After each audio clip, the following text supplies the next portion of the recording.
Tolong anak Abah jawab apa yang sudah diberikan oleh Anies kepada Prabowo. Nggak ada. Saya ulang ya. Apa yang sudah diberikan Anies kepada Prabowo?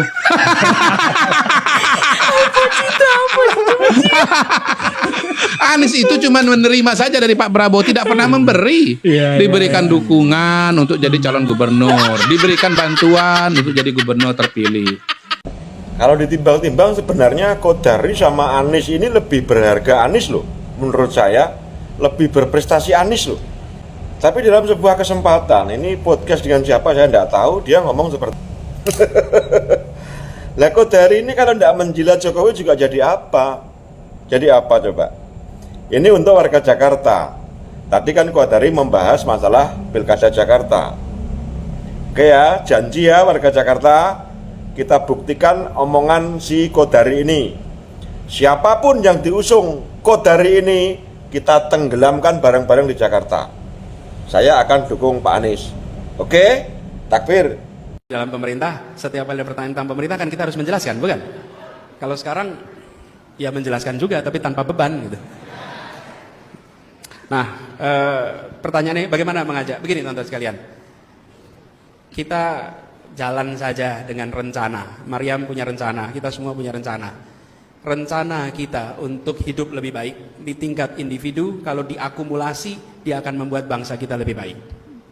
Jadi, walaupun di pemerintahan ada masalah A, B, C, D, F, G, pastikan kegiatan Anda masing-masing adalah kegiatan yang baik, kegiatan yang produktif, kegiatan berikan manfaat, karena itu membuat akumulasi kebaikan.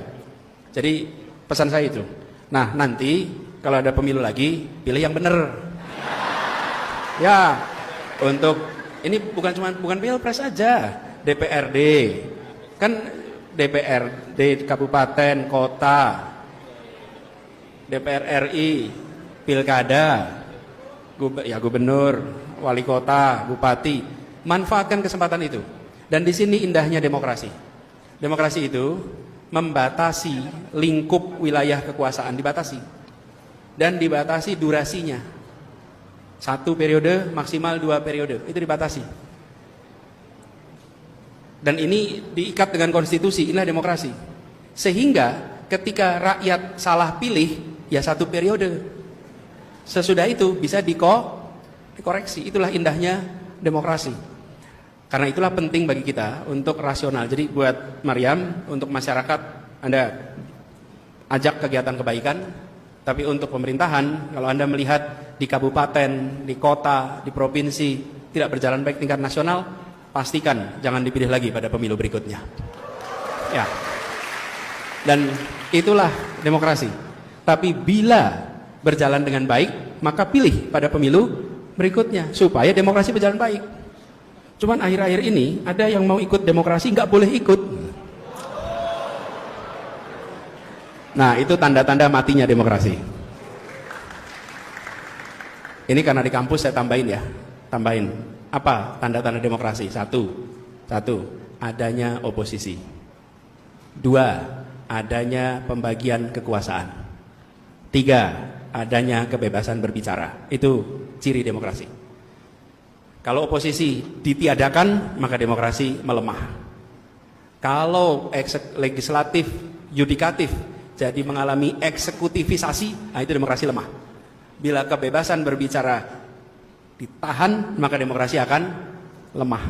Nah, mahasiswa punya tugas menjaga 3 ini supaya tetap hidup. Kalau mau mematikan demokrasi, ada 3 juga caranya. Hah? Udah dipraktekin. Ini jangan dikasih tahu katanya, udah dipraktekin. Satu, ganti aturan main. Bener nggak tuh? Yang kedua, singkirkan lawan dari pertandingan. Jangan sampai ikut pertandingan. Yang ketiga, kuasai wasit. Nih, jadi kalau mematikan demokrasi 3 itu, diingat-ingat ya. Diingat-ingat bukan untuk dipraktekkan. Ini diingat-ingat untuk melihat tanda-tanda. 1, aturan main diubah. Yang kedua, singkirkan lawan supaya jangan ikut pertandingan. Di Jakarta udah pernah terjadi itu. Ya. Terus yang ketiga, wasit dikuasai. Udah, kalau udah begitu selesai. Pertandingan menjadi teater. Oke. Nah, ini teman-teman 3 ciri demokrasi, teman-teman bantu jaga, dan 3 ciri-ciri mematikan demokrasi, teman-teman bantu cegah. Mahasiswa menjadi kekuatan untuk menjaga demokrasi dan mencegah matinya demokrasi. Halo teman-teman, berjumpa bersama saya di Politik Dangi. Kalau kita melihat bagaimana Kodari ya, yang disikat oleh pendukung Anies, pendukung perubahan teman-teman ya. Kodari ini ya, mengatakan apa yang diberikan oleh Anies kepada Prabowo ya. Anies itu hanya menerima dan sebagainya. Dan di sini adalah pernyataan yang sangat-sangat lucu, teman. Ya memang ini video lama ya, tapi kalau kita melihat saat ini, Kodari sebagai termul sejati ya, kemudian menjadi pendukung Prabowo ya. Apa yang juga yang ia berikan kepada Jokowi, apa yang ia berikan kepada Prabowo ya, sehingga per hari ini ya, akhirnya dia mendapatkan apa yang ia mau ya, menjadi seorang kepala staf kepresidenan, teman-teman ya. Kodari saat ini ya orang yang ya tidak berkompeten ya, hanya petugas survei saja beliau itu dulu ya, kemudian masuk ke politik, teman-teman. Dan kalau kita melihat ya, Anies jauh lebih hebat dari Kodari. Anies jauh lebih hebat dari Muhammad Kodari yang penjilat kekuasaan ya, penguasa, untuk memperoleh jabatan yang ia kejar. Ya, apalagi saat ini bagaimana politik yang sangat dinamis ya. Prestasi Anies luar biasa, teman-teman. Anies menang di Jakarta ya, di Pilkada 2017 ya. Kalau Prabowo tidak mendukung Anies ya, ya pada saat itu Prabowo makin nyusep ya. Partai Gerindra mungkin tenggelam, teman-teman. Kenapa? Karena pada saat itu PDI sangat super power ya, dan Prabowo berada di pihak oposisi pada saat itu ya, dan Prabowo harus